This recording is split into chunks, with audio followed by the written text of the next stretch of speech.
Gorgeous Georgians.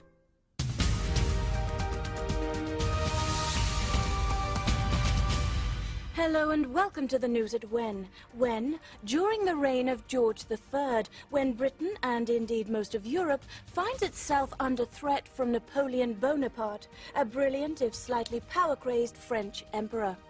Here with more details on this fascinating man is Bob Hale with the Napoleon Report. Bob. Thank you, Sam. Well, history is a set of lies that people have agreed upon. Who said that? Well, I did just then, but I was only quoting this chap. Yes, it's Napoleon Bonaparte, France's most famous general, who history has admittedly told a few porcupines about.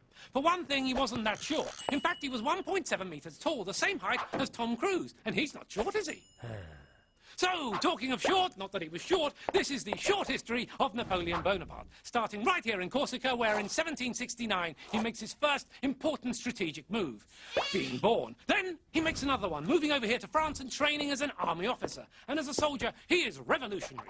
A French revolutionary, in fact, as he helps to overthrow the monarchy and protect the new people's government, an act which wins him fame, wealth, influence, and helicopters, though possibly not the last one.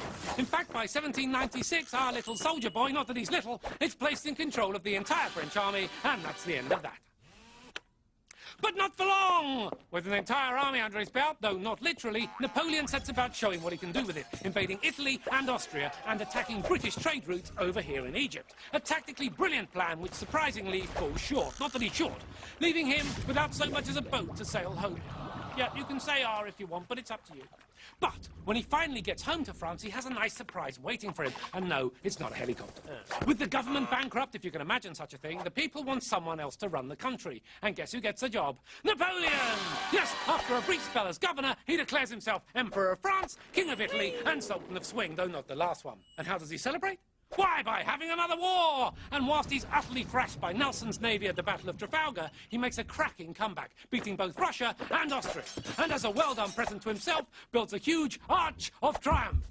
Can't remember what it's called. But he doesn't stop there. Oh no, he starts bringing even more countries into this new French Empire, which make lovely presents for the family. He gives Spain to his brother Joseph, makes his big brother Louis King of Holland, while his other brother Jerome gets his own piece of Prussia. Well, it makes a change from socks.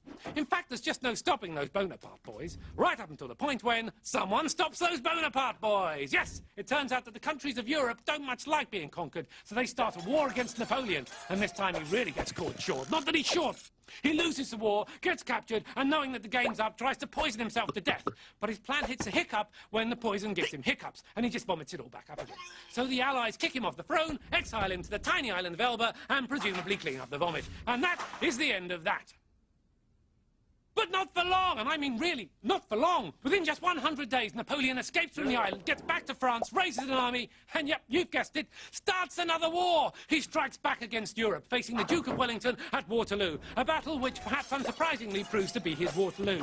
Yes, he gets his little pants thrashed off, not that he's little, and is made to live out the rest of his life on St. Helena, an island even smaller than Elba. Well, how small is it? Well, I'll tell you.